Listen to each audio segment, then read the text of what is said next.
Mo kí ẹni tó bá darapọ̀ mọ́ ètò mi,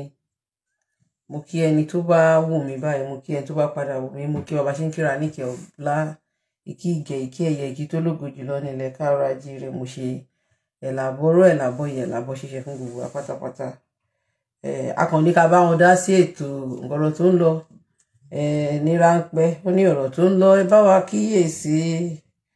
ọ̀rọ̀ tó ń lọ lọ́wọ́, ẹ fojú àgbà wòlẹ̀, àgbà kí wa lọ ìjà orí ọmọ tuntun wọn tó ṣe bí òwe ẹ̀yin ẹ̀wà ẹ dáríjì ni. Lórí ọ̀rọ̀ Ìyá Ọlọ́ṣun àti Òkútagídí tó ń lọ lọ́wọ́lọ́wọ́ làwa náà ní pé ká bá wọn dá sí. Ibi tẹ́mi ti fẹ́ dá sí ó yàtọ̀ díẹ̀. Reason ni pé a rí pé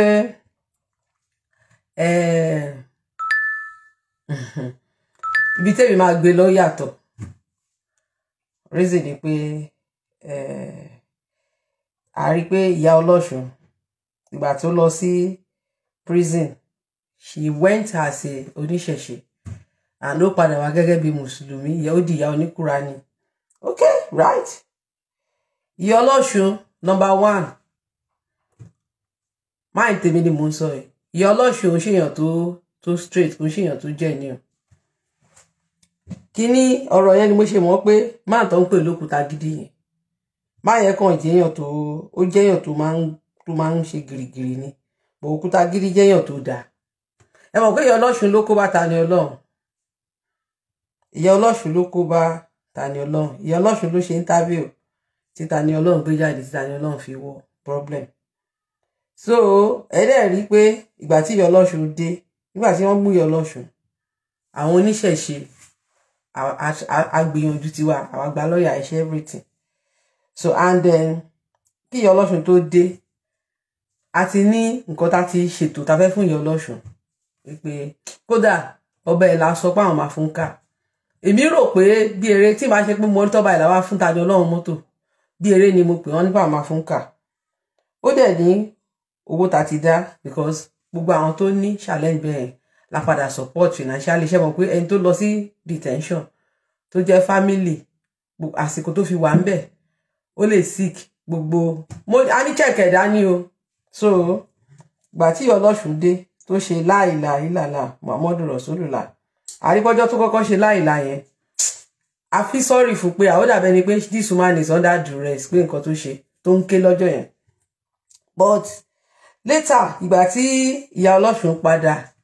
tí wọ́n fi wá lọ sọ́dọ̀ tí wọ́n fi wá lọ bá nílé,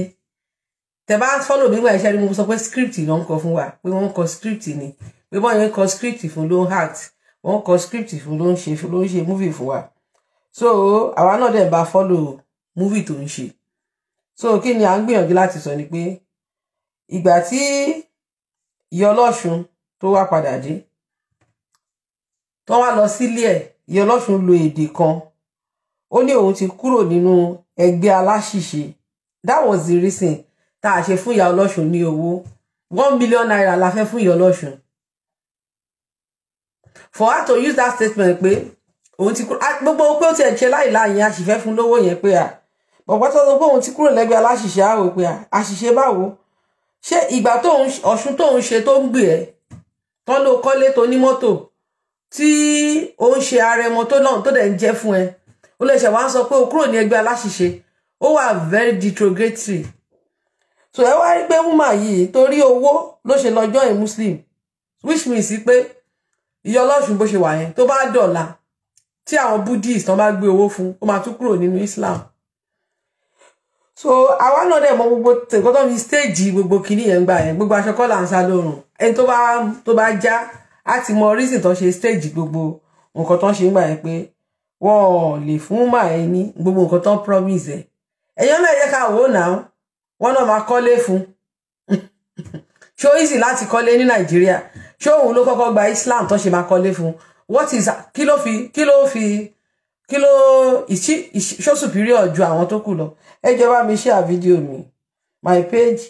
is still restricted. 13 péré ní Facebook ló ń wò wá báyìí. Nínú 13 yẹn ó tún drop, á tún já, instead kó máa increase. Facebook ló kọ ọ̀sẹ̀ kò ń ṣàwọ́ aláṣẹ bẹ̀. So kí là ń sọ ni pé ṣé ìyá ọlọ́ṣun nìkan ni is she the only Muslim tí àwọn èèyàn Aboyebo ṣiṣẹ́ ìyá mi ẹ jọ̀ọ́ ẹ bá mi invite àwọn èèyàn wa kó wọlé Facebook kò jẹ́ kí fídíò wa lọ so ṣé ìyá ọlọ́ṣun nìkan ṣoṣo ṣó ló kọ́kọ́ máa di Muslim tó ń sọ pé wọ́n máa fún ní kinní wọ́n máa fún ní mọ́tò wọ́n máa ra mọ́tò fún wọ́n máa kọ́lé fún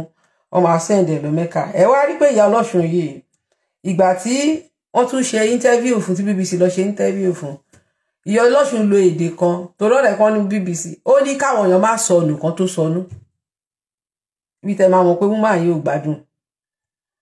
kò gbádùn rárá ó ní káwọn èèyàn má sọnù kan tó sọnù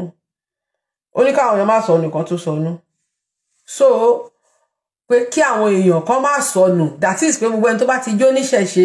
wọ́n ti sọnù Aboyebo ṣiṣẹ́ bàbá mi Aboyebo ṣe ẹyinjú wípé káwọn èèyàn kan má sọnù kan tó sọnù nítorí pé wọ́n ti gbé wóróbo fún wọ́n ti gbé gbogbo ẹ̀ fún mà yìí so ẹ dẹ̀ rántí pé gbogbo time tó ń kọ script yẹn fún wa ẹni tó bá rántí dáadáa ẹ rántí pé Ọ̀kanlọ́mọ sọ pé Ọ̀kanlọ́mọ sọ nígbà ìṣẹ́ wọn pé ìjà ti ṣẹlẹ̀ láàrin wọn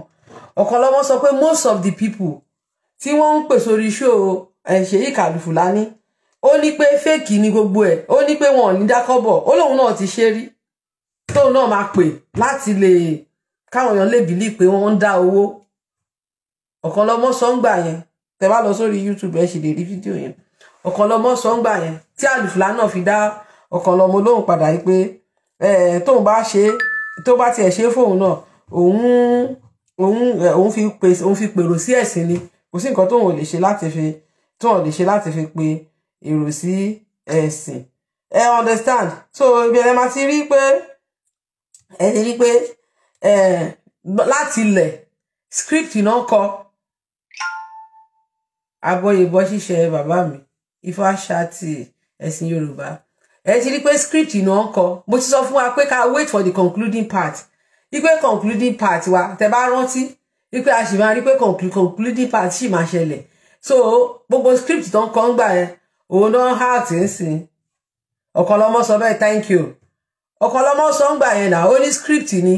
pé most of the people tí wọ́n ń sọ pé àwọn ọmọdé lé wọ́n máa ṣe lé yẹn ó ní irọ́ ni ó ní wọn ò ní dá anything ó ní wọ́n kàn pé wọ́n lọ́wọ́ wọ́n máa pe gbogbo wọn ni pé ilé màá lóun máa gbé 1 million wá ilé màá lóun máa gbé 2 million ilé màá gbé lè so orí àwọn èèyàn máa fi wú orí woman yà máa fi wú orí woman yà máa fi wú orí woman yà máa fi wú orí woman yà máa fi wú nígbà yẹn so nísìn kí lẹ rò pé nǹkan tẹ́mi bí ní pé ó gbé gbogbo nǹkan tó jáde síta yìí sìn ni pé ṣé mọ̀ pé àwọn Ògo Ìlọrin àti Saheed Shittu ṣé mọ̀ pé wọ́n jọ ń jà ń sìn ṣé mọ̀ pé Àlùfùlání ṣé mọ̀ pé ó lẹ̀ pé ọ̀rẹ́ Saheed Shittu ni so ọ̀rẹ́ Saheed Shittu ni Àlùfùlání so Àlùfùlání ó wà ní Ògo Ìlọrin dẹ̀ ń bá Àlùfùlání jà Àlùfùlání dẹ̀ wà lára àwọn tó rèé owó òun náà ṣẹ̀ṣẹ̀ wá gbé wá sí public pé gbogbo owó tí wọ́n dá bóyá ìyá ọlọ́ṣun ti lọ ń fún gun wọn pé òun ò rówó òun ò lọ Mẹ́kà òun ò ṣe kíní kankan owó tán dá ṣóun náà fẹ́ pín fún wọn gbogbo nǹkan tó ń ṣe ń gbà yẹn wọ́n stage ni Ọ̀kanlọ́mọ sọ pé stage ni kò yẹ kó jọ wá lójú nǹkan tó ń ṣẹlẹ̀ ń sìn kò yẹ kó jọ wá lójú Ọ̀kanlọ́mọ ní stage ni wọ́n stage ẹ̀ fún màá yẹn ni ó dẹ̀ show pé woman yẹn kò ń ṣèyàn tó ní policy she's not a policy person kò ń ṣèyàn tó discipline ẹnìkan ló ti jẹ́ olórí 8 years before that year wọ́n sọ year yẹn tán ló jẹ́ olórí ẹfúnṣe tán náà fi jẹ́ tó jẹ́ kínní so wọ́n ló wá padà dé tó wá ń sọ nonsense kódà mo fẹ́ jáde máa sọ fún pé màmá yìí tó wáyé pé lóòótọ́ ló ti fọ̀ṣúnlẹ̀ ó yẹ kó ṣe fídíò ìkòkò ọ̀ṣun ẹ̀ kó fọ àbí mo parọ́ jàre tó bá jẹ́ pé òótọ́ ìyá ọlọ́ṣun ti kúrò nínú ọ̀ṣun tó dé tí ń ṣe pé bóyá ó ń scam náà ó yẹ kó ti fọ̀ṣúnlẹ̀ náà dẹ̀ẹ́n tó wáyé pé ó gba Islam ṣé torí owó náà máa fi ń gba ẹ̀sìn ni ṣé torí owó lẹ́yìn àwa tá revert kò ń ṣe owó la torí revert sínú originality wa so we ṣe owó sa ó ta she sold her conscience and wọ́n play upon her on an intelligent ó dẹ̀ fall ṣe bóun nìkan kọ́ ló lọ sẹ́wọ̀n the other bàbá tó lọ sẹ́wọ̀n Ọlọ́bàtálá why tí wọ́n ṣe sáìkì yẹn ṣe wọ́n máa sáìkì yẹn náà ní detention gbà yẹn ṣe wọ́n máa sáìkì yẹn náà ní detention náà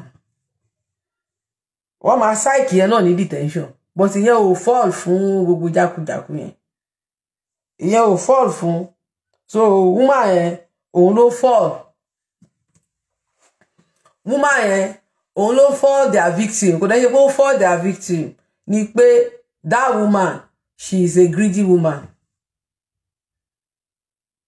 she is greedy obìnrin yẹn greedy ó greedy òun náà ṣe lè fi owó manipulate ẹ̀ òun náà ṣe lè fi owó manipulate ẹ̀ she is greedy that's why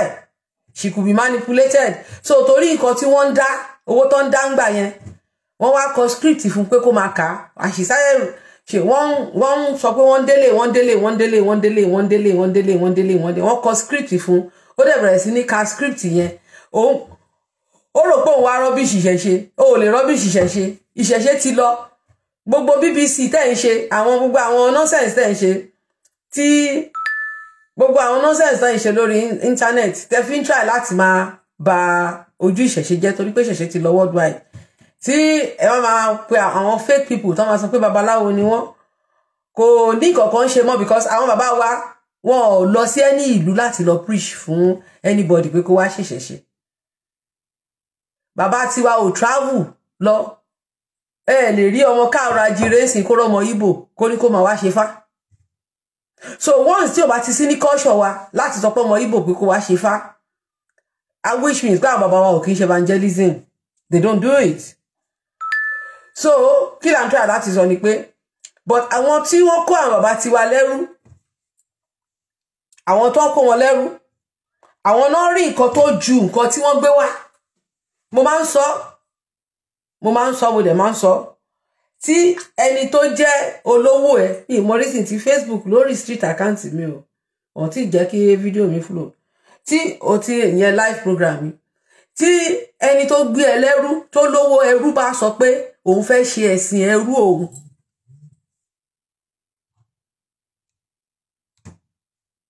tí olówó ẹrú tó bá ní pé òun fẹ́ ṣe ẹ̀sìn ẹrú òun a jẹ́ wípé nǹkan tí olówó ẹrú gbé dání ó superior ju nǹkan tí ẹrú ń ṣe tí olówó ẹrú ń ṣe allegory tán fún wa nínú Bible wọ́n ní Shadrach Meshach àti Abednego wọ́n ní ọba yẹn ó pàṣẹ fún gbogbo ará ìlú ẹ̀ pé kó má ṣe ẹ̀sìn ìbílẹ̀ wọn mọ́ kó bẹ̀rẹ̀ sí í ṣe ẹ̀sìn Shadrach Meshach because ó rí nǹkan tó tí ó ju nǹkan tí òun gbé dání ní ara Shadrach Meshach àti Abednego that was exactly tó ṣẹlẹ̀ sáwọn bàbá tiwa náà nígbà tán lọ sóko ẹrú nǹkan tó ṣẹlẹ̀ sáwọn bàbá nígbà tán lọ sóko ẹrú nìyẹn so kí là ń tà láti sọ ni pé anybody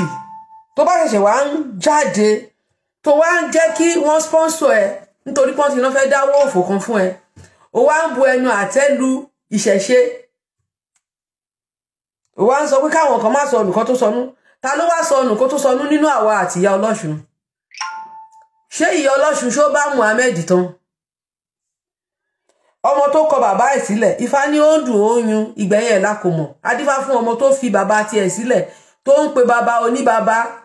ó ń dùn ó ń yun ìgbẹ̀yìn ẹ̀ lákòmọ̀ ọmọ tó fi bàbá titi ẹ̀ sílẹ̀ tó ń pe bàbá oníbàbá ó wá sọ pé àwọn tó ń pe tó wà irú òkè ń sìn ọmọ tó fi bàbá titi ẹ̀ sílẹ̀ ń sìn tó ń pe bàbá oníbàbá ní bàbá ẹ̀ ó wá sọ pé àwọn tòun tó ń pe bàbá tiwọn ní bàbá ó láwọn yẹn ló sọnù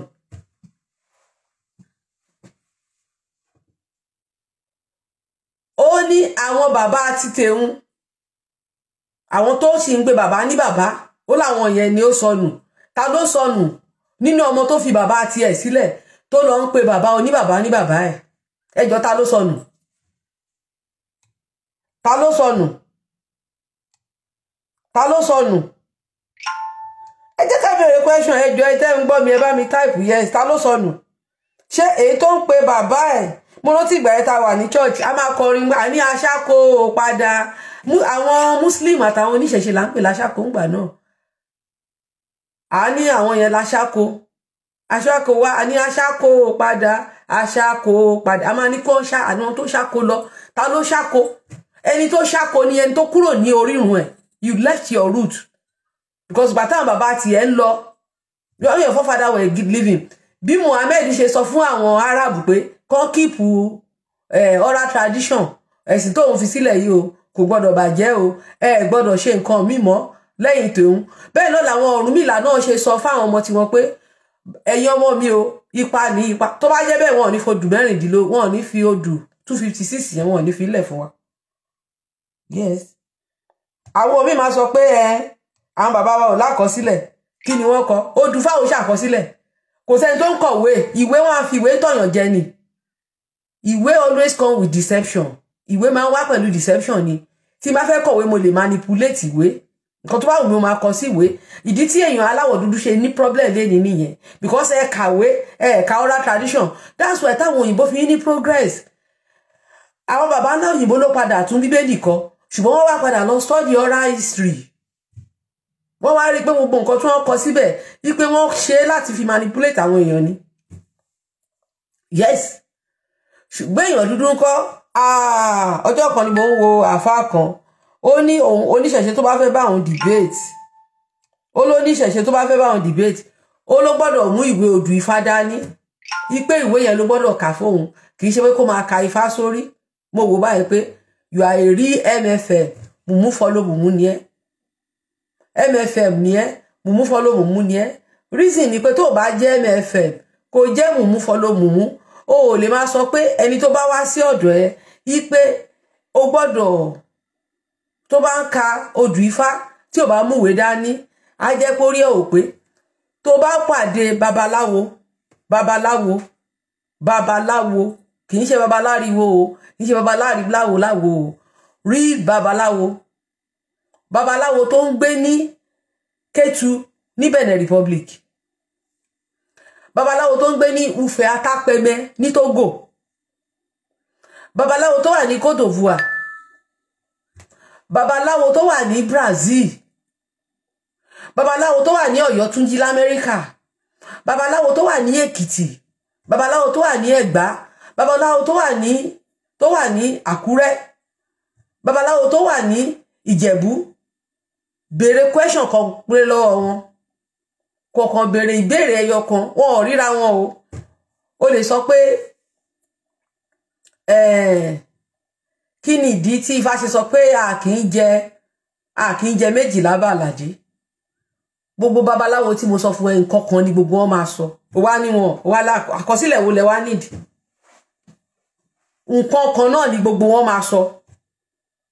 wá kí Ifá yẹn everybody máa send the voice message yẹn sí ẹ wọn ò ríra wọn rí and they will tell you the same thing àwọn òde wá sọ pé wọn ò lákọ ẹjọ́ àkọsílẹ̀ òfòwò àkọsílẹ̀ náà fi bá yé yín jẹ́ lẹ́ni because ara nǹkan tó fi bá yé yín jẹ́ ni pé ìgbà tán dé tán wá sọ Àláù lórúkọ tá Àláù ò jẹ́ orúkọ tí wọn ò mọ Àláù mọ́ so tẹ bá dé ṣàlàyé sí a nínú alówàánu Kùránì Yorùbá nínú ìṣẹ̀ṣe wa Olódùmarè ò lọ́jọ́ tó ń sinmi Olódùmarè kò ní iná kò sí pé ànábì mọ́mọ́ o lòjíṣẹ́ ìkẹyìn kò sí bẹ́ẹ̀ nínú Ifá kò sí pé gbogbo àwọn òfin tó wà nínú kíní Olódùmarè nínú tradition wá sí ó láìkì kẹbọgi ó láìkì kẹbọpẹ̀ torí pé kíni bọ́ọ̀ sọ fún wa nínú Ifá gan wọn Olódùmarè lè rọ ikọ̀ kó lọ rán sínú igi kó wá sọ pé bó ikọ̀ yẹn tẹ bá lọ sí di igi yẹn wà tó ń sọ ìtàn ìrókò olúwere fún wa ara àwọn ikọ̀ Olódùmarè ní ìrókò olúwere Olódùmarè máa fi ikọ̀ sínú igi yẹn ikọ̀ yẹn ìdí igi yẹn tẹ bá ti ń lọ sí ìdí igi yẹn ikọ̀ Olódùmarè yẹn òun lè máa communicate ẹjọ́ báwo lòun àti Allah báwo ni àwọn àtàlà fi jọra báwo ni ìwà Olódùmarè àti Allah fi jọra kò jọra wọn ìwà Olódùmarè àti Allah is two opposite Olódùmarè àti Allah they are two parallel line tí wọ́n lè meet Olódùmarè ó lè fi ikọ̀ ẹ̀ ó lè sọ pé kí ikọ̀ ẹ̀ ipe kó kó ó máa ní pé kí ikọ̀ Olódùmarè ń sìn ó lè lọ ní kó lọ dúró sínú àpáta. Olódùmarè ló rán ikọ̀ yẹn lọ sínú àpáta o. Olódùmarè dẹ̀ máa pàṣẹ pé ìdí àpáta yẹn ní kí gbogbo wa máa lọ ká ti lọ máa béèrè nǹkan tá bá fẹ́. Tá bá dẹ̀ ti ń communicate nídìí àpáta yẹn àṣẹ ọ̀run á dẹ̀ máa gùn, gbogbo nǹkan tá bá dẹ̀ ń ṣe á dẹ̀ máa bọ́ sí. Bọ̀ á dẹ̀ rí pé gbogbo eléyìí ni Allah ò support. Báwo ló ṣe wá jẹ́ pé Allah ló Olódùmarè tí wàhálà òjò ìwà Olódùmarè tó wá jẹ́ pé nǹkan tí Olódùmarè fẹ́ yẹn ẹni tó bá wá ṣe Allah máa ràn nínú iná ẹ̀dẹ̀ wá sọ pé Allah náà ni. Olódùmarè nínú Ifá ó lè fi ikọ̀ ẹ̀ sínú omi, ikọ̀ inú omi ló wà. Á dẹ̀ sọ fún yín pé kẹ́ lọ máa lọ sídìí omi yẹn. Gbogbo nǹkan táwọn bàbá wa ṣe a lọ ń bọ Ọ̀ṣun ni, a lọ ń bọ Ọ̀ṣà ni, à ń bọ Òkun ni, à ń bọ Ọ̀pẹ Àsìnlá ni, nípa ìtọ́ni Olódùmarè ni. Nípa ìtọ́ni Olódùmarè ni, nǹkan tó Olódùmarè fẹ́ kàn ṣe, ìtọ́ni tó Olódùmarè fún wọn òun ló fà á. So ẹ wá rí pé nípa ìtọ́ni Olódùmarè ni tí wọ́n bá dẹ̀ ti lọ sí ìdí omi yẹn tí wọ́n lọ sọ̀rọ̀ nídìí omi yẹn Olódùmarè máa fi àṣẹ sí fast. That's why tẹ́ fi máa rí pé tẹ́ bá lọ ṣọ́ọ̀ṣì tẹ́ lọ ń larí mọ́ tébù kí tá ní pé kí ṣe pé tí ẹ ń lo èdè ọ̀pẹ yẹn, èdè Ọ̀pẹ Àsìnlá tẹ́ lọ fi ń sọ̀rọ̀ ní ṣọ́ọ̀ṣì àti mọ́ṣáláṣí ni. Ẹ rí pé still náà bẹ̀ ṣe ń la orí mọ́ ọ̀pẹ tó yẹn rí pé kò jọra wọn, kò jọra. So ẹ wá rí pé àwọn tó bá lọ sídìí omi yẹn ẹ rí pé kíákíá ni àṣẹ máa wọ, torí pé ìyẹn ló ní connection direct lọ́sọ̀dọ̀ Olódùmarè. Ìkejì yẹn ó dàbí pé kéèyàn máa pọnmi sí ẹ̀yìn kéèyàn kan assume tó yẹ pé bóyá nature ṣá ó kàn máa favour yín ni, torí pé kò ń ṣe ọ̀nà Olódùmarè, kò ń ṣe ọ̀nà tó Olódùmarè là sílẹ̀ nìyẹn, kì í ṣe ọ̀nà tó Olódùmarè là sílẹ̀ nìyẹn. So Olódùmarè táwọn bàbá ti wá ń sìn ó yàtọ̀ sí Allah, but láti deceive wa, láti program wa tí mo fi pé àwọn kan náà tún ti fẹ́ máa ṣe ń sìn àyínìke òun ni wọ́n ṣe lọ parọ́, náà ṣe lọ yí Allah sí Olódùmarè. Kí ni mo ṣe orí sọ bẹ́ẹ̀ ni pé the name Olódùmarè tó bá sọ pé lórí irọ́ lọ bá mi wá ibi tí Olódùmarè wà nínú Quran, ẹ lè máa fi orúkọ, it's just like kẹ́ sọ pé káwọn máa sọ pé Allah ń sìn ká máa link ẹ̀ mọ́ Ọ̀rúnmìlà. It's not real, kò possible. So forgery tí wọ́n ti ṣe láti bí 150 years òun lẹ́ ń defend. Mo ti sọ padà lọ wo fíìmù mi lọ́pọ̀ wo show mi. Ìdí tí ẹ̀yin èèyàn dúdú tí ẹ fi lè nílọsíwájú nìyẹn torí yín ò lè pé láéláé. Yes, forgery tó ti ṣe, fusion program tó ti ṣe, tó ti parọ́ fún yín pé Allah, because Allah tẹ́ ń pè lọ́lọ́run ọba, Allah ò túmọ̀ sọ lọ́run ọba. Allah is a compound word. Ìlà tó bá ní ìlà gangan ni hal yẹn pẹ̀lú ìlà òun ni wọ́n ń pè ní Allah. Hal mean di ìlà. Ṣé di ìlà túmọ̀ sí ọba? Ṣé di ìjọba ni? So it's not the forgery tí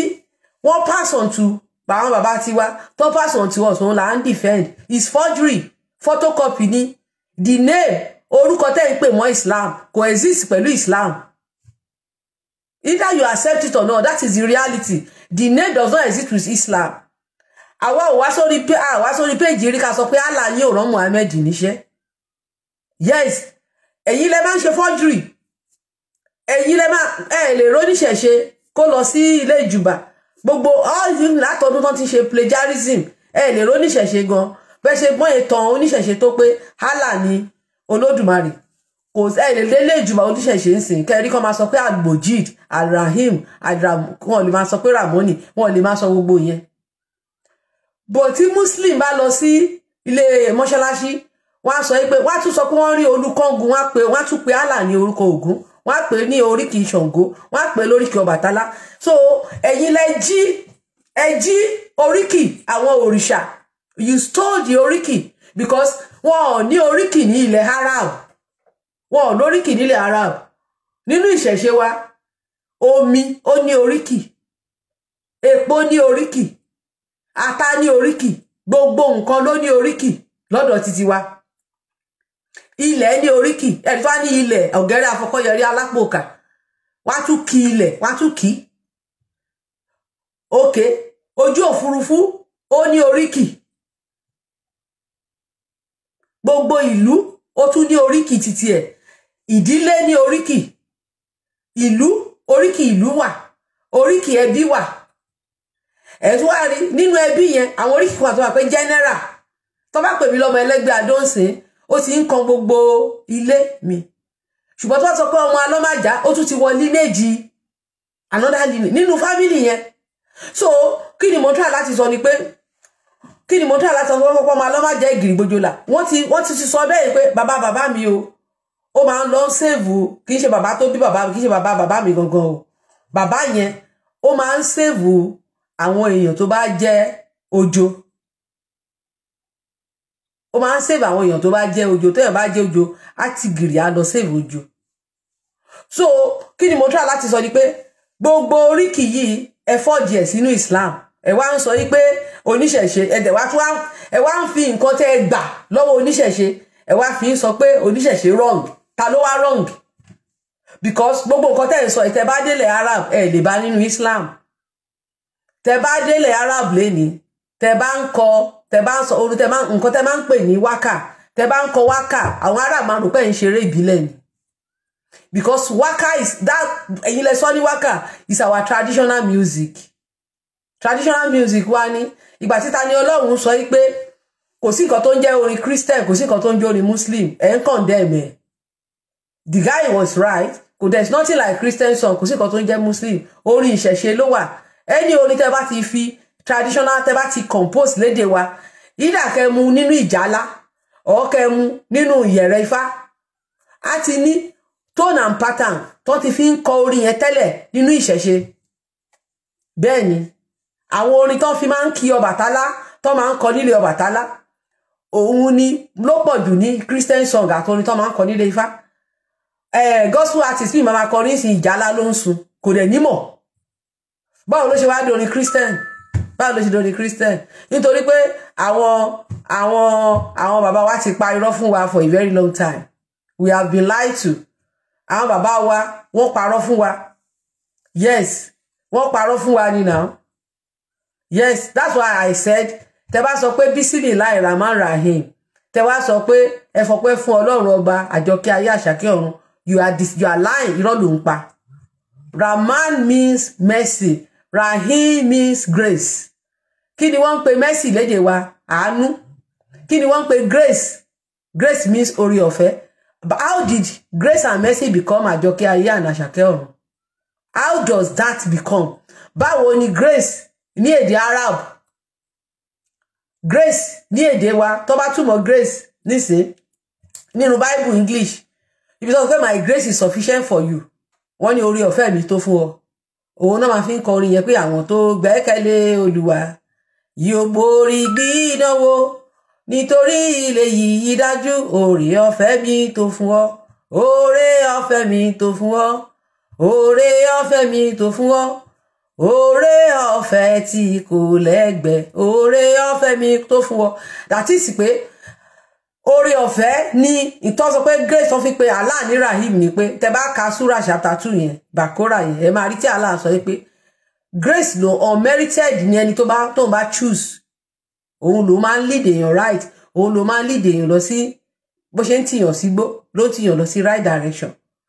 Ipe so ẹni tí ò bá dẹ̀ ṣe ẹni tí ò bá fún lórí ọ̀fẹ́ kò lè wọ àlùjọ́nà. Ó lè ṣe Islam, but tó bá kú ọjọ́ kan kó kú, ó máa kúrò nínú Islam. Ó tún sọ pé kò tún ṣe gbogbo Islam, gbogbo Muslim ló máa wọ àlùjọ́nà. Ó láwọn kan wà tó jẹ́ pé òun lòun fi èbì bòbò ọkàn àyà wọn nínú súrà àbákórà yẹn ló wà o. Allah ló sọ bẹ́ẹ̀ o. Ó dùn mí gan. Ó wà ń bẹ̀, ó sọ náà. Ó lòun lòun fi èbì bò, òun lòun fi bò àyà wọn. Ó ní èbì bò tóun fi bò àyà wọn yẹn. Ó ní wọ́n máa rí irọ́, ó ní wọ́n máa rí irọ́, wọ́n máa gbà bí òótọ́.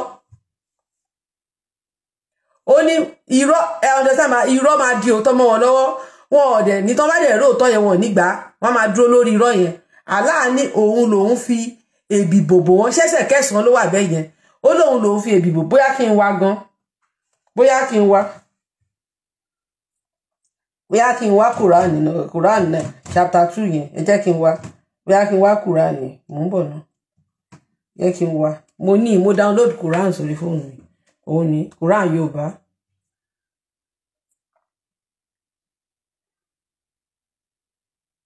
Àbí kò tún ṣí mọ́ ni okay ó no need the update so ẹ rí i pé níbẹ̀ yẹn ó sọ pé òun fi èbìbò ó lóun fi bò wọ́n lọ́kàn so ìdí nìyẹn tó ṣe ń pe Allah ní Rahim yẹn ni pé so tó bá wá struggle ó ní láti struggle that's why tó sọ pé it's a Rahim ni pé he show you unmerited favour. He can choose to bless you and he can choose to make you poor.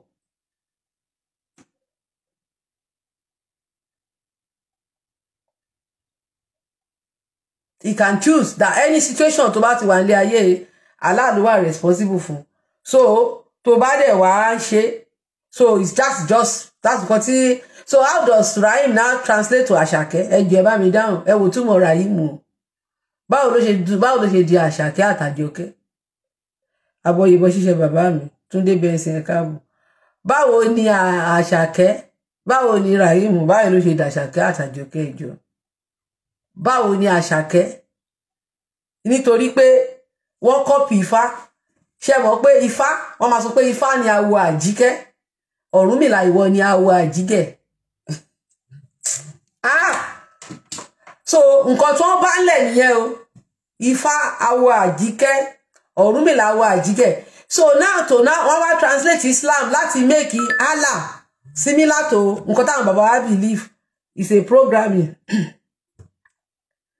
So to the programming yẹn kí ló ṣẹlẹ̀ Quran mi ò mà lóòdù alukurani mi ò lóòdù báyìí. Bóyá kí n tún ṣe kinní mo ní lórí fóònù mi kò lóòdù báyìí.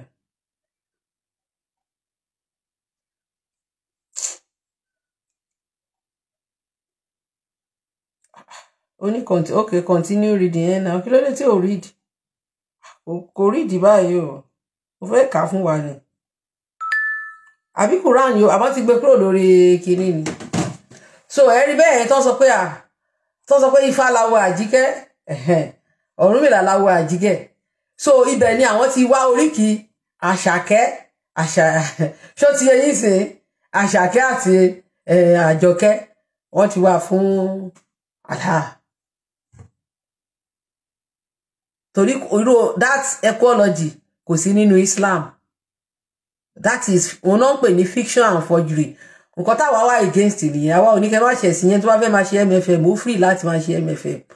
But you cannot be using my content and condemn me. Ìyẹn ló ń pè ní that is even nílùú òyìnbó piracy is a criminal case nílùú òyìnbó. Piracy is a criminal case. Kó pirate product èèyàn without permission. Okay, bóyá ń gbà yẹn ìgbà táwọn Muslim tó pirate ìṣẹ̀ṣe into Yorùbá Muslim. Tó pirate oríkì, pirate gbogbo àwọn èdè yẹn síbẹ̀. Àwọn bàbá wa tó wà níṣẹ̀ṣe wọn ò sọ̀rọ̀. But at the same time, when now you pirated somebody content into your religion, and you are now saying that the people that created that content, they don't know the meaning of the content they create again. It is not done anywhere. Ẹni tó bá create content ló lè explain bí content ó ṣe rí. Ẹ ṣé bàbá mi, identity theft, yes. Ẹni tó bá create content nìkan ṣoṣo ló lè explain content ẹ̀. That's why tó fi jẹ́ pé ó lè fi àlùkùrán àwọn ará àwọn Júù bọ́n ìsọpọ́njọ́ wọn ìyá tó ń ṣe wọn ò lè bá gbà kó máa fi Quran kó máa fi explain ní tó rà jù. Likewise the Arab wọn ò ní ever gbà kí àwọn Arab káwọn Júù kó máa fi tó rà wọn kó fi explain Quran. So tí wọn ò bá gbà even Christianity gan tó tún sọ pé orí Jewish Torah ni Old Testament wọn. Ṣé wọn káwọn Christian tún disagree pẹ̀lú àwọn Júù? Àbí? Okay. Tí àwọn yẹn ò bá gbà kí ni reason tó ṣe jẹ́ pé àlùkùrán tó travel bóyá ẹṣin ni wọ́n fi gùn wá ń gbà Ọlọ́run ló mọ ọdún tó rìn kó tó dọ́dọ̀ wa láti Mẹ́kà ló ṣe màmá wa redefine Olódùmarè fún wa tó lè pé that name with 14,000 attributes ó ti wà ní ìṣẹ̀ṣe ó ti wà pẹ̀lú àwọn baba ńlá wa because tí orúkọ yẹn ò bá exist nínú ìṣẹ̀ṣe Muslim ò lè rí orúkọ yẹn fún ẹ̀sìn wọn tí Olódùmarè àbí Ọlọ́run tí ò bá sí nínú ìṣẹ̀ṣe bó lẹ ti fẹ́ rórúkọ lè rórúkọ yẹn náà ẹ rí pé gbogbo orúkọ tí wọn ò rí fún nínú ìṣẹ̀ṣe lẹ́ni wọ́n Yorùbá ìsì ẹ̀ ni Rahimi Alimi Fatai Mumuni Muhammadu ọjọ́ kan lè ọ̀kan sọ pé mo mọ odù ló ń jẹ́ Muhammadu báwo ni Muhammadu ṣe di mo mọ odù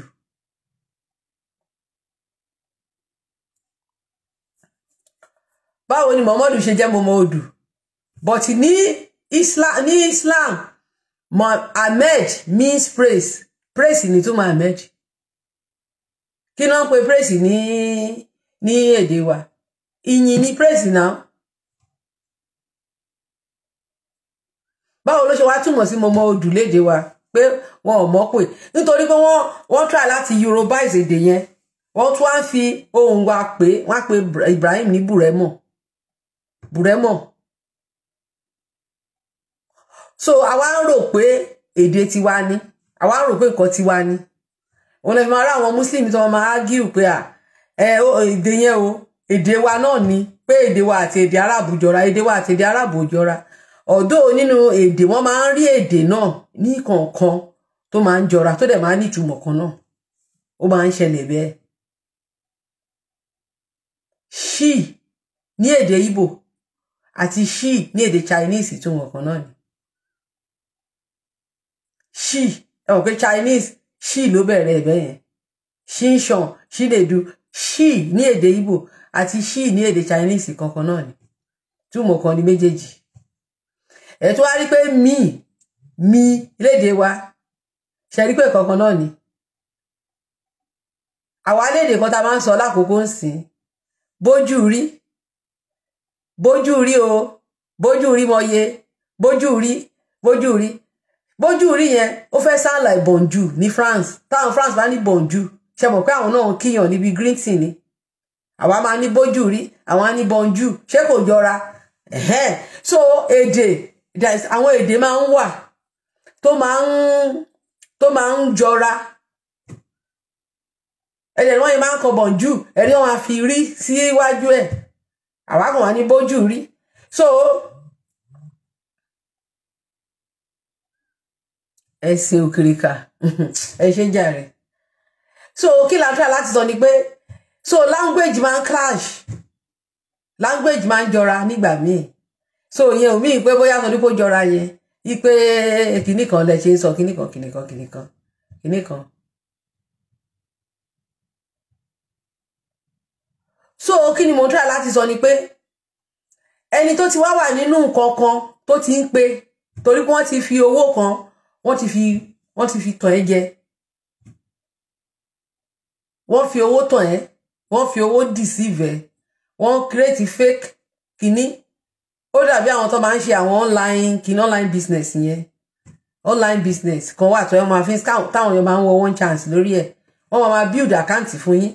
tẹ́ bá tún ti rí pé ti níbi 15,000 wọ́n á ní kẹ́tù fún ó dàbí gbà mo ta lótò rí lẹ́kọ̀ọ́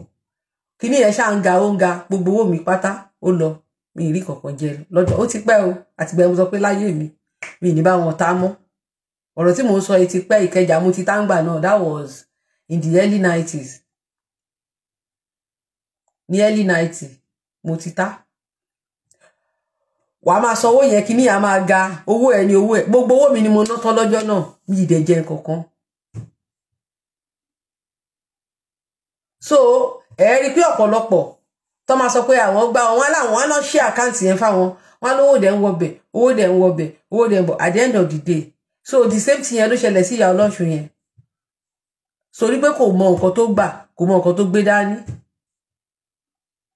kò mọ nǹkan tó gbà kò mọ nǹkan tó gbé dání tí a bá ti àwọn fẹ́ discredit ìṣẹ̀ṣe kì í ṣe irú táìmù yìí tí orí everybody bẹ̀rẹ̀ sí ní pé padà ṣé ìyá Ọlọ́ṣun kò ríran ni kò dé kò ríran kò rí kò rí internet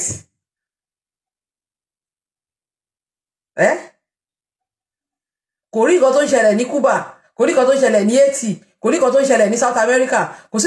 nǹkan tó ń ṣẹlẹ̀ ní US. Ìyá Ọlọ́ṣun tó jẹ́ yí pé àwa gan tún ní plan nígbà yẹn pé tó bá dé ká máa sponsor ẹ̀ lọ Brazil pé ká kàn fi make ẹ̀ happy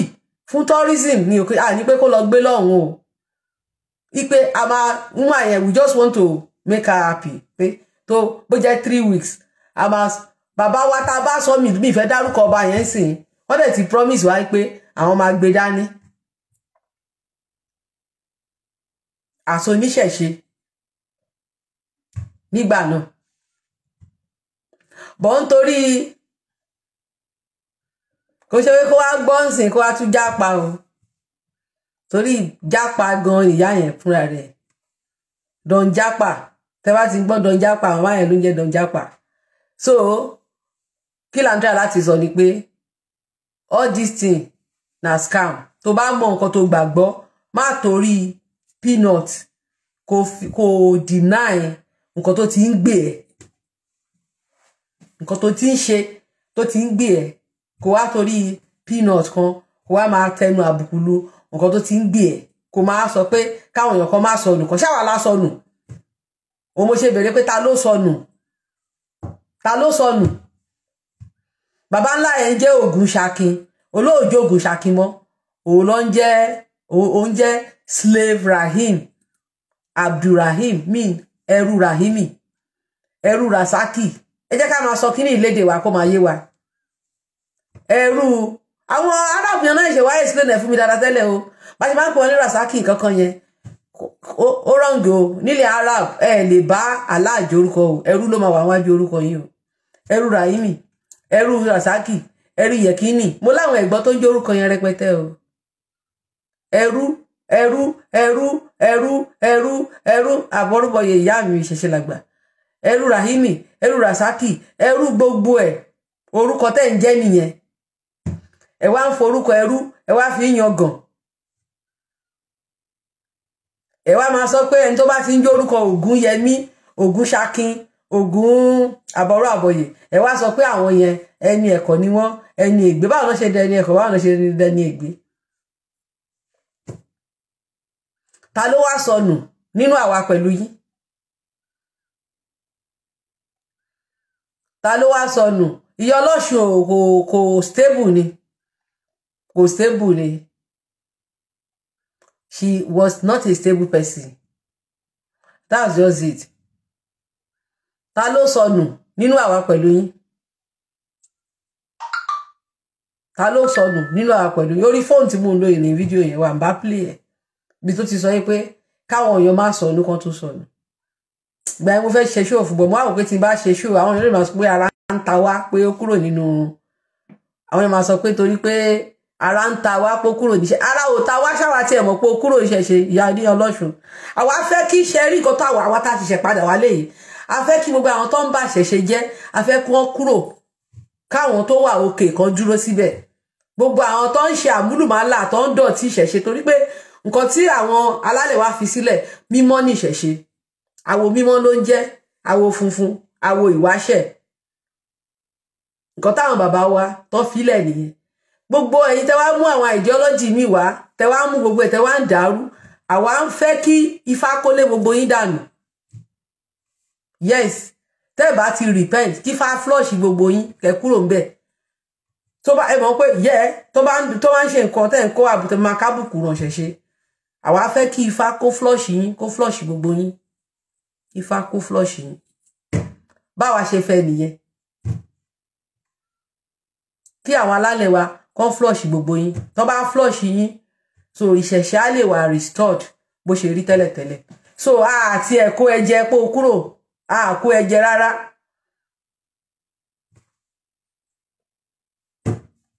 àkó ẹ̀jẹ̀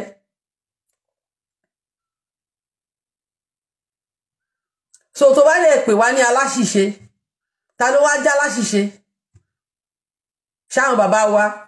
wọ́n ṣe àṣìṣe láti gba ilẹ̀ wọ́n ṣe àṣìṣe mo lè sọ ká bàbá mi 200 years ago wọ́n ṣàṣìṣe o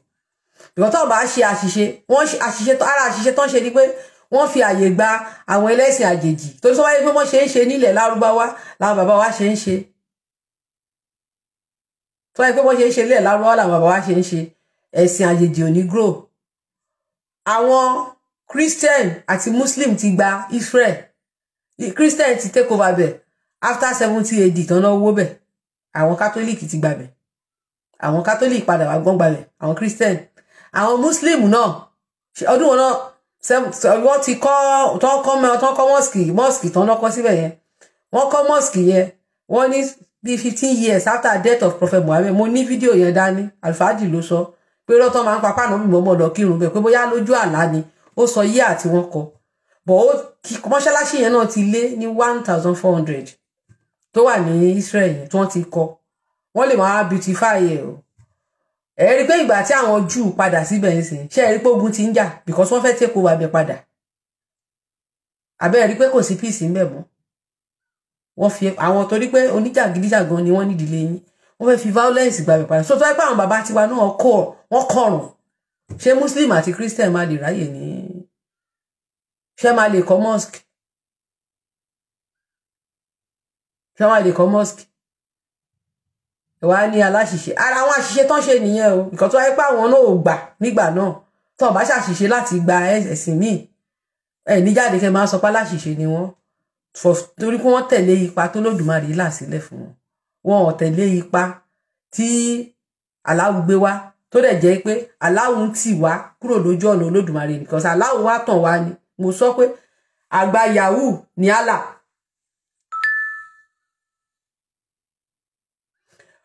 bóyá àwọn tó gbé Allah wá náà fi Allah ṣe yahoo o but bọ́n ṣe present Allah fún wa wọ́n fi Allah ṣe yahoo gidi fún wa ni reason ni pé Allah ò gbé èdè wa ní ìlú Allah èdè Arabu nìkan ni Allah ń sọ ṣùgbọ́n lọ́dọ̀ tiwa Allah ń gba oríkì ṣé kìí ṣe yahoo nìyẹn náà Allah dẹ̀ wá condemn gbogbo ìṣẹ̀ṣe tiwa Allah condemn gbogbo nǹkan tí tọ́lọ́dùmarè ti là sílẹ̀ látọ̀dọ̀ àwọn alálẹ̀ wa pé ká máa ṣe káyé wa lè dáa Allah ní tá bá tún padà ṣe inú iná là ń lọ jóná ni Allah create iná Allah ní tá bá bàbá tiwa ṣe àwọn bàbá tiwa tá ní DNA wọn ní iná kó fo eru bojú ọ̀gẹ̀dẹ̀ kó fọmọ ẹ̀rọ kò tí aládé ò bá sí ń lé wọn lọ́mọ ẹni ló ń deléde ni àwọn tó wá tí àwa ń deléde àwọn aládìí wa tí ò sí nílé mọ́ àwa ní ọ̀gẹ̀dẹ̀ tán fi rọ́pò tó lẹ̀ pé ojú wọn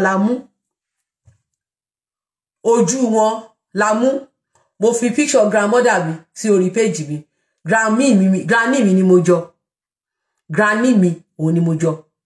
granny mi bàbá wọn ni wọ́n jọ bàbá màmá mi tí bá lọ gbà tí mo kéré tí bá lọ sí family house orúkọ tí àwọn ìyàwó ilé bá ti rí mi àwọn ìyá arúgbó ń gbà yẹn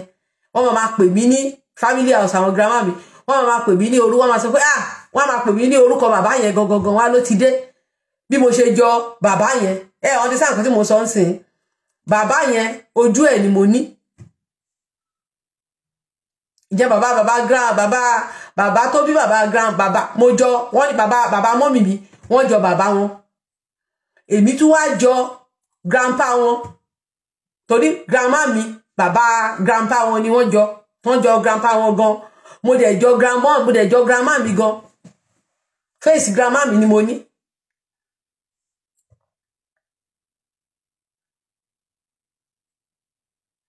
si máa jọ grandma mi grandpa bàbá màmá mi yẹn ṣe kò sí ṣe grandpa kan náà làwọn náà tún jọ great grandpa àbí great grandmother kan tó bá máa wá trace ojú yẹn lọ àwọn òyìnbó máa ń ṣe research yẹn sìn ojú mi ó lè jẹ́ ojú Ọya Òrìrì ni mo ní gbogbo ojú mi báyìí ó lè jẹ́ ojú Òrìrì Ọya ni abọ́ yẹ bó ṣe bàbá mi ó lè jẹ́ ojú Ọya Òrìrì ni mo ní ẹ káàbọ̀ bàbá wa Adébùsì ó lè jẹ́ ojú Ọya Òrìrì ni mo ní yes ẹlòmíì nínú wa ń sìn ojú Ògún lákàáyé Ọ̀ṣìnmọlẹ̀ lónìí bí Ògún ṣe rí exactly bó ṣe máa rí nìyẹn ẹlòmíì ojú Ọ̀ṣun ló wà lójú ẹ̀ ẹlòmíì ojú òrìṣà ńlá alábàálàṣẹ adábàájẹ̀gbín mọ̀rímọ̀rí tó mọ̀rí ọmọ tuntun ojú ẹ̀ fèsì ẹ̀ ló kárì ẹlòmíì carbon copy Ọ̀rúnmìlà bára àgbọn nìrègún ni àtòrí ẹni tí ò sunwọ̀n ṣe.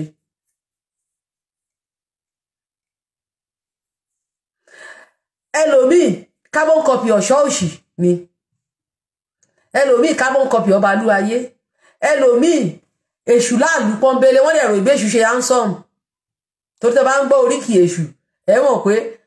ọwọ́ èṣù ni wọ́n sọ pé ẹni tí obìnrin wò tó wà tó wò báyìí pé tẹ́lẹ̀ yóò bá jọ́kọ ẹni kó jálè ẹni wọ́n ròyìn bí èṣù ṣe fáyìn èṣù láàlú tẹ́ bá dẹ̀ ń wo àwọn artifact èṣù ẹ rí pé èṣù gbọ́ fashion gan.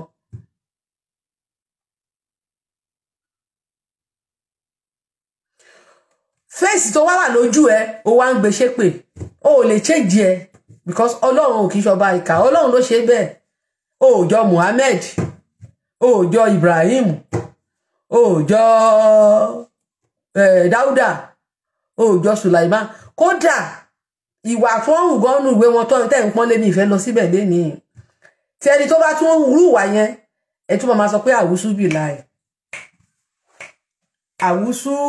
bì láì lẹ́ máa sọ àwùsù bì láì ṣàtàrọ̀ jì bẹ́ẹ̀ ni.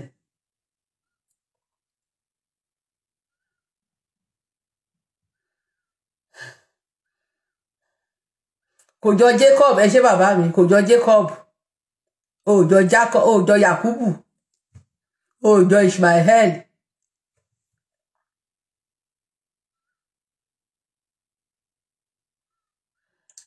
àwọn tó wá kọ́rì tó onísìn mo máa ń wo kinní kan ẹ rí pé tọmọ mi bá pass by ọmọ mi máa wà extraordinary brilliant ó lè jẹ́ IQ Ọ̀rúnmìlà lóní ọlọ́run bá lè kí ọlá bẹ́ẹ̀ ni kò pé méjì ó lè jẹ́ IQ Ọ̀rúnmìlà lọ́mọ yẹn ní ọmọ yẹn máa wà extra brilliant gan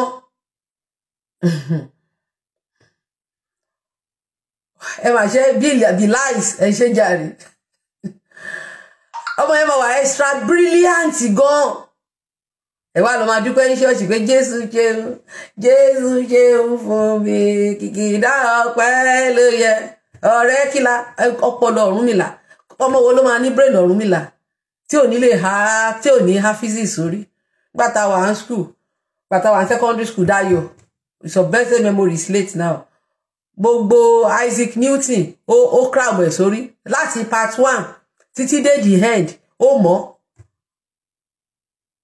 chemistry ó crab ẹ̀ sórí ó ka gbogbo ẹ̀ ní ó dẹ̀ máa kà fún yín ó mọ̀ sórí.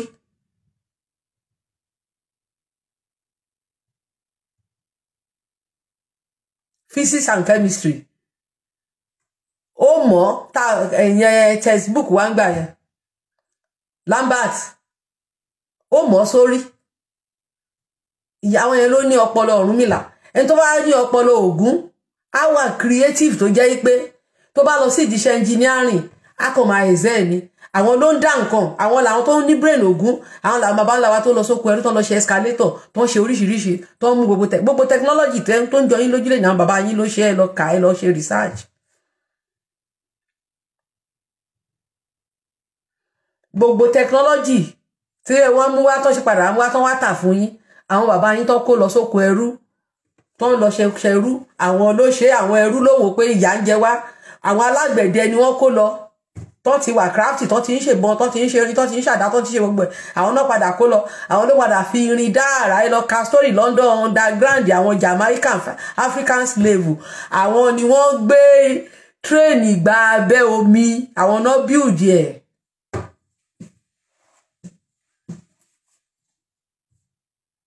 àwọn gan ló create train ṣùgbọ́n ti fún wọn lórúkọ òyìnbó lẹ́ṣẹ̀ rò pé bóyá òyìnbó ló ṣe é. so ẹni tó bá ní ọpọlọ Ògún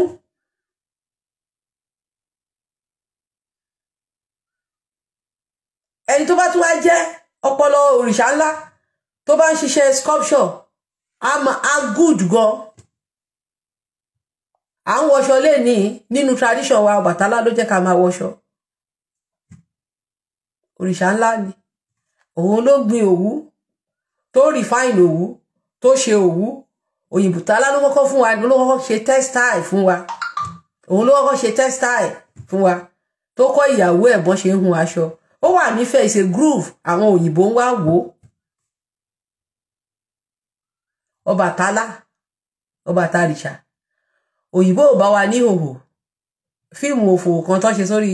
tó kọ sórí tó ṣe sọ pé Odùduwà fún ìgbà tó dé ìhòhò la wà irọ́ ni o Odùduwà bá wá láti Mẹ́kà kò aṣọ òkè kan ló yẹ kó wá wọ̀ sí wa lọ́rùn jàlámíà ni wọ́n wọ̀ Mẹ́kà àwọn tó ṣe fíìmù yẹn ó dẹ̀ pé ó rí wọn ò pé jàlámíà ni wọ́n wọ̀ Mẹ́kà náà jàlámíà ni wọ́n wọ̀ ní Mẹ́kà ẹ wo ẹ má bínú jàre kíní yẹn lọ ni ó fẹ́ lọ wọ́n fẹ́ gbé lọ bọ̀tọ̀ Ọlọ́run ti restore ẹ̀ padà jàlámíà ni wọ́n wọ̀ ní Mẹ́kà jàlámíà aṣọ dọ̀rọ̀ báyìí àṣẹ bàbá wa Adétòkunbọ̀ báwo l'Odùduwà ṣe máa wá láti Mẹ́kà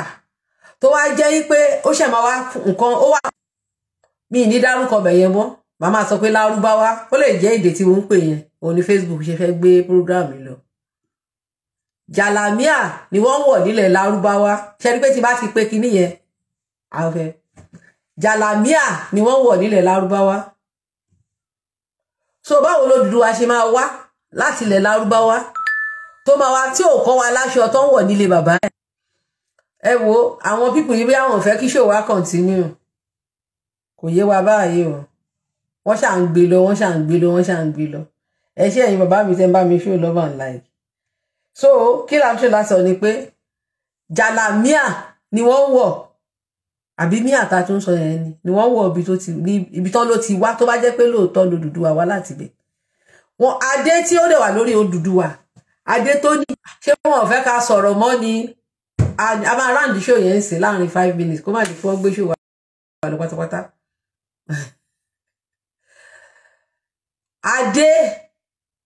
adé àrè ṣẹ́rí kó nílẹ̀kẹ̀ kò sí ìdí tí ó tó kàn fi yàtọ̀ sáadé ìṣẹ̀báyé wa ni pé òun tóbi ju yòókù lọ ẹ̀yìn ríbi tán ti dérò adé àrè ṣé ká gbé show yìí lọ torí wọn ò jẹ́ kí wọ́n fẹ́ ká ṣe show mọ́ o ibi tán sọ pé Odùduwà ti wá ṣẹ́rí kan dé adé àrè ṣẹ́rí kan dé adé ẹ̀rí adé lórí wọn bẹ̀ ṣèbí àwọn wọ́n ń wé kiri sórí ni wọ́n á tún sokùn mọ́ báyìí ṣèbí nǹkan tó ń wé bẹ́ẹ̀ nìyẹn tó wá pa irọ́ fún wa pé bàbá títí wa kó wá láti Mẹ́kà kó wá gbé adé wá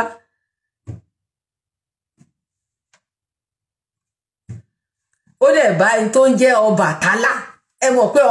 ọba means king wọ́n lè ní kò sí ọba ó dẹ̀ pa máa fèpin sí ètò yìí torí tá bá ti sọ̀rọ̀ méjì báyìí wọ́n á tún gbé lọ tá bá sọ̀rọ̀ méjì wọ́n á tún gbé lọ so common sense yẹ kó fi yé wa pé bàbá wa tó sọ pé wá láti òkè ọ̀hún yẹn pé irọ́ ni adé tí wọ́n sọ yọ Ọ̀rúnmìlà ló ṣe adé ìṣẹ̀ǹbáyé tá à ń lò Ọ̀rúnmìlà ló ṣe òrìṣà aládé èyí tó máa sọ pé aládé ni Ifá ló ní adé aládé ojíire Ifá ojíire Ọ̀rúnmìlà ojíire Ifá ojíire Ọ̀rúnmìlà ojíire Ifá ojíire Ọ̀rúnmìlà ojíire ṣé wọ́n ti pé aládé ni Ifá wọ́n á ní aládé ẹ̀wí a ó sìn eku àkọ̀sí a ó sìn dandan aládé ẹ̀wí aládé orúkọ Ọ̀rúnmìlà ẹni tó ní adé that is the title orúkọ Ọ̀rúnmìlà nìyẹn Ifá ló ní adé orí ọba adé tó wà lórí wọn òun la fi kí wọn ní kábíyèsí adé yẹn ni symbol of authority Ọ̀rúnmìlà ló fún wọn ní àṣẹ láti ọ̀dọ̀ Olódùmarè ọ̀pá àṣẹ tó wà lọ́wọ́ wọn Ọ̀rúnmìlà ló fún wọn adé tó wà lórí ọba Ọ̀rúnmìlà ni ọ̀pá àṣẹ tó wà lọ́wọ́ wọn Ọ̀rúnmìlà ni adé yẹn náà máa dé ta fi ń pè wọ́n ní kábíyèsí torí pé àṣẹ òrìṣà ni adé yẹn ìdí nìyẹn téèyàn ò fi gbọ́dọ̀ tó yẹ pé ọba tó bá wọ ìpẹ̀bí tó jọba gidi èèyàn gbọ́dọ̀ yájú sí ó máa ní consequence tó bá jọba tó ń ṣòro fún a gbọ́dọ̀ yájú any nonsense tó bá ṣe àwọn àtàlálẹ̀ ló jọ máa jọ àwọn lọ́jọ́ máa àwọn thank you bàbá mi Adífálóládé, thank you Adétòkunbọ̀ Daniel. So Ifá ló ní adé, Ifá ló fún wọn ọ̀pá àṣẹ. Ẹ rí pé adé wọn ó máa ní ìlẹ̀kẹ̀ òrìṣà 16. Adé ìṣẹ̀ǹbáyé tó bá dé òun náà fi ní authority. Ọ̀pá àṣẹ wọn náà àṣẹ òrìṣà 16 náà ṣe ń pè wọ́n ní èkejì òrìṣà aláṣẹ. Mo rí táwọn kan wọ́n tún fẹ́ máa change ẹ̀, wọ́n ní èkejì Olódùmarè. Olódùmarè kọ́ ni o, èkejì òrìṣà ni, because àwọn irúnmọlẹ̀ ló nẹ́ẹ̀sì Olódùmarè. Àbátálá gan wọ́n bá dá lòrìṣà òkè ń gbà, Ọbàtálá ló ń jẹ́ òrìṣà òkè, kì í ṣe Olódùmarè. They just change ẹ̀rí pé bí ẹ̀sìn ṣe ń da gbogbo nǹkan rú tí rí fake some religion, and because of that àwa ń ba nǹkan tiwa jẹ́. Àwa ń sọ pé nǹkan táwọn bàbá wa sọ wrong, torí pé reason ni pé torí pé ẹ ti gbé Allah sí position ni àwọn, ẹ ti gbé Allah sí position Olódùmarè. Ẹ wá gbé Allah above àwọn àwọn òrìṣà yẹn. Òun lẹ ṣe fẹ́ máa suppress gbogbo oríkì àwọn òrìṣà yẹn fún Allah tí ò dẹ̀ Allah dẹ̀ kọ́ ló ní oríkì, àwọn òrìṣà yẹn ló ní oríkì, because oríkì yẹn ló sọ attribute gbogbo wọn. Tó bá sọ pé olùgbèjà ọmọ òrukàn, Ògún ló máa ń pè bẹ́ẹ̀, Ògúnlákayé Ọ̀ṣìmọ̀lẹ̀. So oríkì yẹn ló máa jẹ́ kẹ́ mọ̀ wípé nǹkan báyìí lòrìṣà yìí lè ṣe, nǹkan báyìí ló máa ń ṣe, nǹkan báyìí ló máa ń ṣe, nǹkan báyìí ló máa ń ṣe, nǹkan báyìí ló máa ń ṣe. Ọbàtálá wọn máa ń pè ní ọba tí ò fi gbọ́kàn gbọ̀kan nínú. Wọ́n tún máa ń pè ní òṣèkín orúkọ kan tó máa ń kí. There's one blogger tó máa ń kíra ẹ̀ lóríkì yẹn gan, oríkì Ọbàtálá dẹ̀ ni. Ìfẹ́ dárúkọ blogger yẹn sí. Kò lè ṣe kó má kíra ẹ̀ lóríkì yẹn tó bá ti kọ́kọ́ júbà Jésù tán, ó máa kíra ẹ̀ lóríkì yẹn gbogbo gbà. But oríkì Ọbàtálá ni. Kò máa rẹ́rìn pé ní òde wọn pọ̀ Ọbàtálá lòun. A lóríkì ilé bàbá àwọn ni. So gbogbo àwọn oríkì yẹn òun ló yẹ ká máa mọ̀ pé òrìṣà yìí báyìí ni, báyìí. But nígbà tẹ́ wá sọ pé ẹ ti wá gbé Allah ga ju àwọn òrìṣà yẹn lọ. Allah kéré, Allah fún ara ẹ̀ náà, Allah tó yẹ pé wọ́n gbọ́dọ̀ rí oòrùn kan tó yá àwẹ̀. That Allah can't be Olódùmarè. We don't have that concept in our tradition. We don't have it. That you have to sing song àbí kẹ́ kọjú síbi tó oòrùn ti ń yọ torí pé fẹ́ kí Olódùmarè. No. It's not our culture. Kò ń ṣe tradition wa.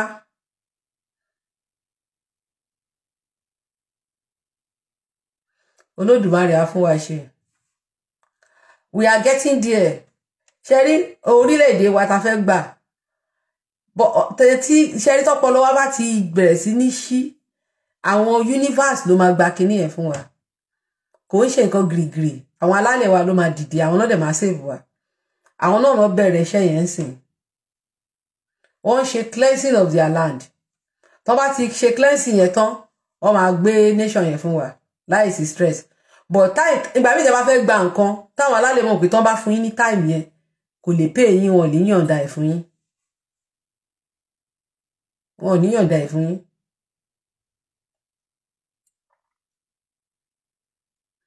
So nígbà tẹ́ ti wá gbé God tẹ́ ẹ̀ mọ̀ rí, ẹ wá gbé sí ipò Olódùmarè. Nǹkan tó ń ṣe tó dà pé mo rò pé nǹkan tó ń ṣẹlẹ̀ tó ń ṣe ń gbé kinní ìlọ́di pé tí má ti dárúkọ bíi ti òfòyìnbó pé yẹn, bóyá àwọn sọ pé wọ́n ti fẹ́ jọ́ mi sùn, òun ló fà á. So